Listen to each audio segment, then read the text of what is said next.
For people listening who are aspiring creators, right? What are some changes that you made to your content strategy, your creative process, that you would say resulted in the rapid growth of your followers? I started making content that involves. If you find value in this video, I highly encourage you guys to actually check out the full interview, which will be linked in the description and which will be linked at the end of this video in the end screen. So without further ado, here's the video. There are two big ways why creators fail. It's one, that they're too prideful in their style of content that they're not willing to change.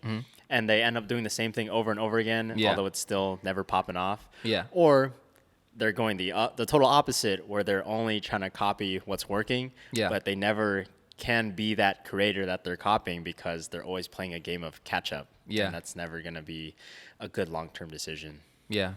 Exactly. You'll never catch up. Maybe you'll be mustard. No, this is pretty stupid, right? Okay, anyways, so we're going to fast forward past that dad joke. My mistake growing my page was that I would always change my topic or change the concepts that I was sharing. So my page was never predictable. Like if people didn't follow because they didn't know what they were going to sign up for, like I went from making... I did what song are you listening to? I did what's your lock screen? I saw that, I switched over to just other random man on the street interview questions, and I didn't stick to a particular theme. And I realized that if I just actually stuck through with something and had a trend that worked and just kept going with it, even if it's a little repetitive for me personally, I knew that's what would take my page to the next level. Because I did the lock screen series, blew up. I saw that. Crazy. 20 million views, guaranteed me at least 5 million views per video. And I stopped just because I'm like, I'm not that guy. But that's like, crazy, sometimes you got to be willing to do things that are just working. And it's still an original idea. And then you could have some room to pivot once you've grown a massive audience. So what I've done now is I've chose to stick to finance. That's kind of based on like relationships too. And it's worked out. And that series that's really been helping me is like the red flag, green flag thing. Of course. I'm sure you'll insert it somewhere. She's majoring in art. If you want to do art, just do art. You're not going to make any money as an art major anyway. That's helped me ride my way to getting that over 1 million followers across platforms now. Always in my mind, I wanted to make videos, and I thought making YouTube videos or being on social media was always going to be like a side hustle in my life. Of course. Because I never could dream anything bigger than that. I never thought that I was big enough to be like the top creators or to like make 6 figures from this. Not until I met people actually doing it.